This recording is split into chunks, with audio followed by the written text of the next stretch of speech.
Hola, soy Adriana Torres Molina de la Falla Rívidas a Conte Torrefiel, sector Rascaña del Colegio Marni, y las mejores asignaturas son en matemáticas y educación física.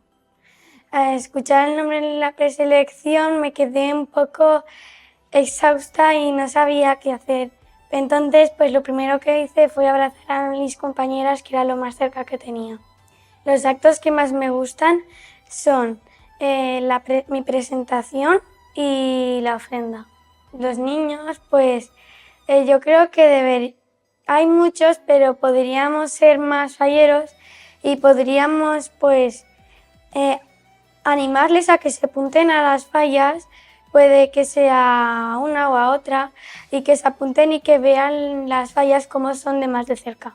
Mi fallera mayor infantil de Valencia es Marina García Rivas, porque es la que más he conocido este año, porque la he visto más de cerca, y yo creo que debería de ser porque soy una niña muy educada, lista, y también tengo muy buena fortaleza y puedo aguantar mucho con el traje.